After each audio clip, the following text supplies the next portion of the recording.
अस्सलाम वालेकुम जी। MYK news के साथ में हूँ शहजाद नवाज। रुकन पार्लियामेंट सनाउल्लाह मस्ती खैल साहब मेरे साथ मौजूद हैं। अच्छा सर, ये बताइएगा कि आज पार्लियामेंट का आखिरी इजलास है, फिर आपकी सूरत हमें ईद के बाद देखने को मिलेगी, तो कैसे गुजारेंगे ईद आप?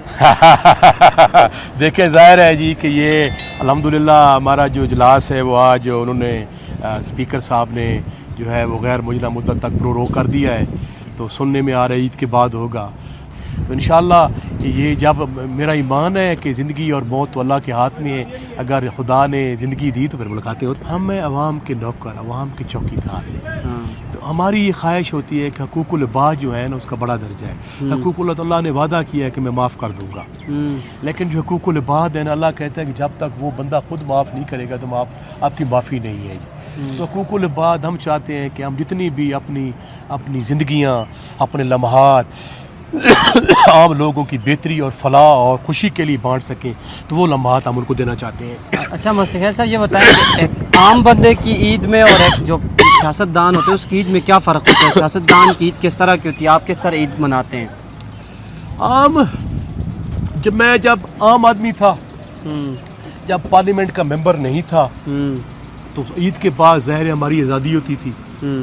हम दोस्त बैठते थे, गपशप करते थे, स्कूल की, कॉलेज की, यूनिवर्सिटी की बातों को दोहराते थे। उसके बाद स्पोर्ट्स, हम सब शाम को स्पोर्ट्स खेले, वो स्पोर्ट्स वाले इकट्ठे होते थे, या कहीं हम पिकनिक पे चला जाया करते थे। चश्मा टामे का नरजूसा हमारे साथ था, हम शाम को वहाँ चला जाया करते थे जी, वहाँ दरिया सिंध को देखने के लिए, और वहाँ उस पर या डेजर्ट में कहीं चले जाते थे जी, या कहीं को शाम को कहीं पार्टी इकट्ठी कर ली, ताकि ये तो गेट टुगेदर तक बहाना होता था। उस बैठ के हम तमाम जो माजी की, स्कूल की लाइफ की जो है, कॉलेज की, यूनिवर्सिटी की लाइफ को जो है वो हम कर सकते। क्योंकि आम आदमी थे, आज़ादी थी, कहीं बैठ सकते थे, खोखे पे बैठ गए, दुकान पे बैठ गए, किसी घर चले गए, दोस्त घर चले गए, वो आम रूटीन में कोई मसरूफ़ नहीं। जब से हम मेंबर पार्लियामेंट बने हैं, तो वो फिर जो है वो जो हमारी लाइफ है, जो हमारी ईदें हैं, वो फिर हमारी अपनी नहीं है, वो अवाम की ईद है। अवाम की खुशी हमें सबसे ज़्यादा अजीज़ है, और दोस्त अहबाब और साथी जो है वो मेहरबानी फरमाते हैं, हज़ारों की तादाद में जो है वो हमारा तांता बंदा रहता है, ईद पे मुबारकबाद देने के लिए आते हैं जी। तो हम खुशी के लम्हात जो हैं, एक भाई, दोस्त और जो मेरे हल्के और बखर के लोग होते हैं, जो जहाँ के भी लोग साथी होते हैं, हम खुशी का दिल लम्हात हैं बैठ के बांटते हैं, उनसे फिर वही बातें करते हैं। कोई स्कूल का फ्रेंड आ गया, कोई कॉलेज का, कोई यूनिवर्सिटी का, कोई हमारा साथी, कोई दोस्त, उनके घरों के हालात वाक़यात, उनके आपके बच्चे क्या कर रहे हैं, ज़मींदारा कैसे जा रहा है, कारोबार कैसे जा रहा है। कोई साफ़ी भाई आया तो उनसे पूछते हैं, हाँ यार पाकिस्तान कहाँ जा रहा है। कोई वकील आया तो वो कला के क्या हालात हैं। तो मैं समझता हूँ कि वो बड़ा बिजी दिन होता है जी। मस्ती खैल साहब, ये बताएं कि खान साहब की अब ये तीसरी ईद है जो कि अब जेल में मनाएंगे वो, तो आप लोगों को दुख नहीं होता कि खान साहब वो बंदा जो इतना मतलब कि इंजॉय करने वाला, मतलब ये कि हाई प्रोफाइल शख्सियत है खान साहब, और वो तीसरी दफ़ा जो है अडियाला जैसी जगह पे वो जेल में मनाएंगे तीसरी ईद।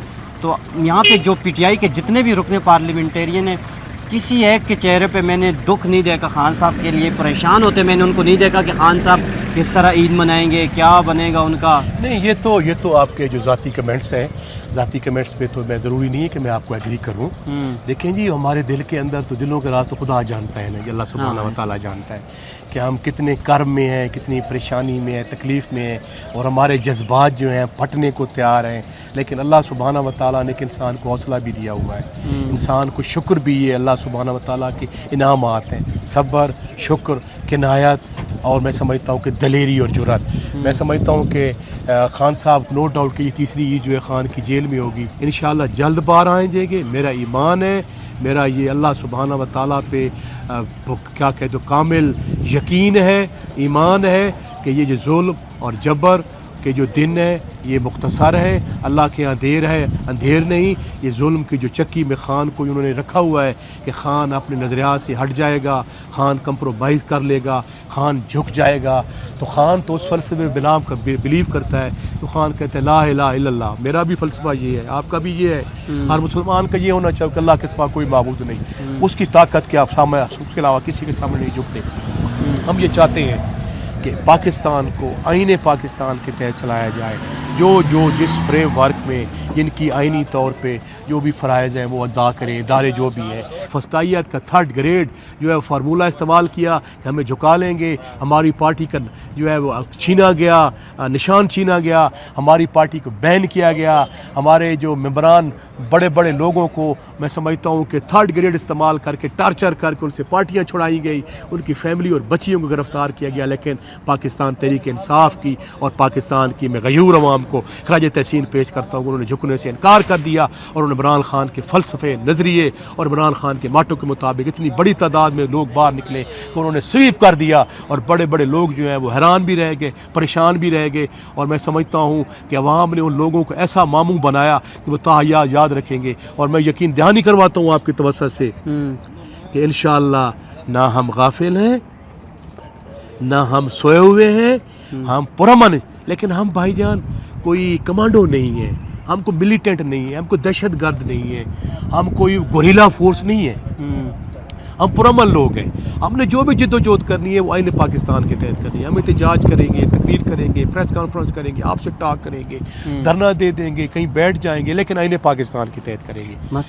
सर ये बताइएगा कि गुज़िश्ता दिन आपके chairman, active chairman barrister Gauhar साहब की आपके पुराने दोस्त ख्वाजा आसिफ साहब, जिनके हवाले से आपने बड़े खूबसूरत अल्फाज कहे, तो उनसे मुलाकात हुई कॉरिडोर में, आप कैसे देखते हैं इस मुलाकात को? नहीं, ये तो कोई ऐसी बात नहीं है।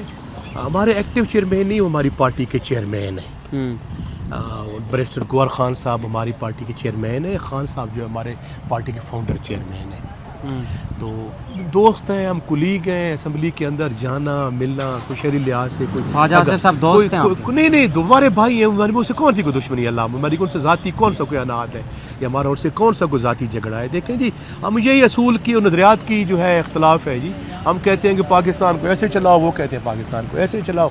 हम उनको कहते हैं कि मेहरबानी फरमाएं, हम पे जो है फतवे न बांटें दहशत गर्दी के, हम हमें गालम गलूच न करें। हम उनको कहते हैं कि नहीं, आप मेहरबानी फरमाएं, आप इलेक्शन हारे हुए हैं, आपको अवाम ने वोट नहीं दिया, अवाम ने मैंडेट हमें दिया है, आप मेहरबानी फरमाएं, आप घर में बैठे। लेकिन वो आप गासिब बन के जो है वो असम्बली पे आप गासिब बन के बैठे हुए हैं, आखिर जरा जीते। इख्तलाफ है, बाकी को आमने सामने आना, मिलना, बैठना। देखें जी, असम्बली एक ऐसी है जैसे किसी क्लासरूम में दोस्त बैठते हैं। जैसे आपका मीडिया और है, किसी भाई का और का मीडिया है, उन मीडिया के जो उनके अपने नज़रियात हैं, अपनी पॉलिसियाँ हैं। लेकिन क्या इसका मकसद ये तो नहीं है कि डान वाला जियो वाले का हाथ नहीं लेगा और जियो वाला जो है वो दुनिया वाले का हाथ नहीं लेगा। तो ये मैं समझता हूँ कि ये क्वेश्चन तो आप छोटे मेरे अजीज़ हैं, आपने कर दिया है, तो आपको मैंने तशफ़ी जवाब भी दे दिया है कि ऐसी बातें हैं ना, ये छोटी बातें होती हैं। मुल्क बड़ा होता है, नज़रिया बड़ा होता है वो नहीं। लेकिन ख्वाजा आसिफ साहब ने आप लोगों के बारे में कहा है कि ये दहशत गर्द जमात है, ये जो है पाकिस्तान को नहीं मानती, पाकिस्तान से मुकद्दम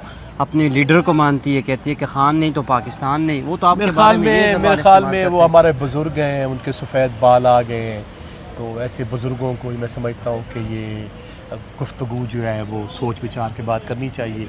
उनकी उम्र का तकाजा भी है और साथ साथ रमज़ान मुबारक के रोज़े भी हैं, नमाजी आदमी भी है, मैं देखता हूँ नमाज़ पढ़ता है, तो रोज़े में शायद हो सकता है उस पर रोज़ा लग गया हो और शायद उसकी मेरे समझता हूँ उनको पता है कि हम इलेक्शन में जीते हुए नहीं है, रात की उनकी नींदें जो है चाट हो चुकी हैं।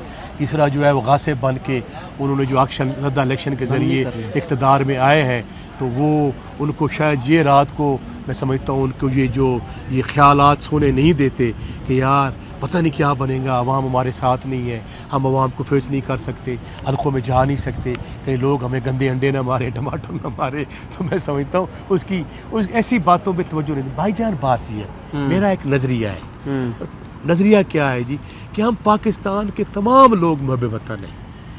मुख्तलिफ पार्टियों में जो है मुख्तलिफ उनकी सोच हो सकती है, लेकिन वो आईने पाकिस्तान के तहत चलना चाहते हैं। मैं तो कम अज़ कम ये गद्दारी के फतवे और कुफ्र के फतवे बांटने के ख़िलाफ़ हूँ।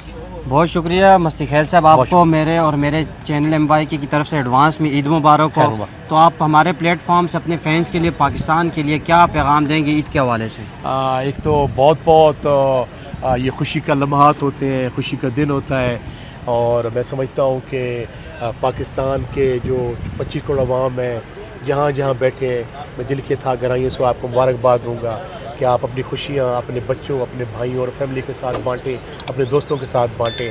और ये एक चूँकि लम्हात खुशी के होते हैं, बरसात के होते हैं, तो ये मेरी कोशिश है कि आप पाकिस्तान के लिए दुआ भी करें, पाकिस्तान की तामीर और तरक्की के लिए दुआ करें और ऐसा किरदार अदा करें जिससे पाकिस्तान जो है वो दिन दूनी रात दूनी तरक्की करे। खुशी के लम्हात है, बहुत बहुत मुबारक। पाकिस्तान जिंदाबाद।